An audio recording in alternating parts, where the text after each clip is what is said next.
যুক্তরাষ্ট্রের বড় বড় প্রযুক্তি কোম্পানিগুলো কানাডায় একতরফা ব্যবসা করে আসছে বহু বছর ধরে। তাদের আয়ের ওপর 3% হারে ডিজিটাল সার্ভিসেস ট্যাক্স আরোপ করে অটোয়া, যা গুগল, অ্যামাজন, মেটা, এয়ারবিএনবি ও উবারের মতো বড় বড় মার্কিন প্রযুক্তি কোম্পানির ওপর প্রযোজ্য হচ্ছে 30 জুন থেকে। এটি গত 3 বছর আগে থেকে পরিশোধ করতে হবে। প্রাথমিকভাবে কোম্পানিগুলোর ওপর করের পরিমাণ প্রায় 300 কোটি মার্কিন ডলার। মাথার ওপর থাকা বিশাল এই বকেয়া কমাতে এক হাত নিলেন মার্কিন প্রেসিডেন্ট ডোনাল্ড ট্রাম্প। শুল্ক নিয়ে আগে থেকেই দুই সরকার যখন দর কষাকষি করছিল, তখন তা পুরোপুরি ভেস্তেই দিলেন রিপাবলিকান প্রেসিডেন্ট। কানাডার আচরণকে আক্রমণাত্মক হিসাবে উল্লেখ করে ট্রাম্প বলেন, অটোয়া সমঝোতা করার মতো নয়, তাই তিনি কয়েকদিনের মধ্যে নতুন শুল্কের পরিমাণ ঘোষণা করবেন।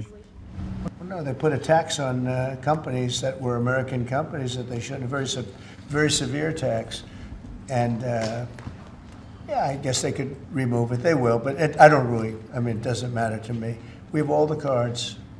We have all the cards. You know, we do a lot of business with Canada, but relatively little. They do most of their businesses with us. Look at that.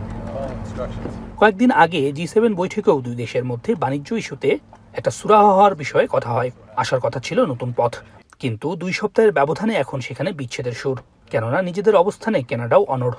In different parts of the world. That's not unique to Canada, by the way. Just let's put that in context. This is not the big thing. The big thing is all the VAT and other type of taxes you have around the world. And we had a discussion at the G7 about a few weeks ago, and even in Washington last time, to explain to our American colleagues that a lot like the VAT they have in Europe and the GST we have in Canada is neutral. তবে ব্যবসায়িক সংগঠন এবং প্রাদেশিক নেতারা বলছেন, ট্যাক্সটি আপাতত স্থগিত করা উচিত, যাতে মার্কিন প্রশাসনের সঙ্গে সম্পর্ক আরও খারাপ না হয়। ইতোমধ্যে ট্রাম্পের ঘোষণার পর মুদ্রা বাজারে সরাসরি নেতিবাচক প্রভাব দেখা গেছে। গেল ফেব্রুয়ারি থেকে মার্কিন শুল্ক ইস্যুকে কেন্দ্র করে কানাডার অর্থনীতি বেশ নাজুক অবস্থানে গিয়ে ঠেকেছে। বেকারত্ব, অর্থনৈতিক সংকট ভোগাচ্ছে বাসিন্দাদের। প্রধানমন্ত্রী মার্ক কার্নি বিষয়গুলো সহজ করে আনার চেষ্টা করছিলেন। এর মধ্যে নতুন শুল্কের চাপ সামলে ওঠা রীতিমতো দুষ্কর হবে বলছেন বিশ্লেষকরা। সৈয়দ ইফতেখার, এখন কানাডা।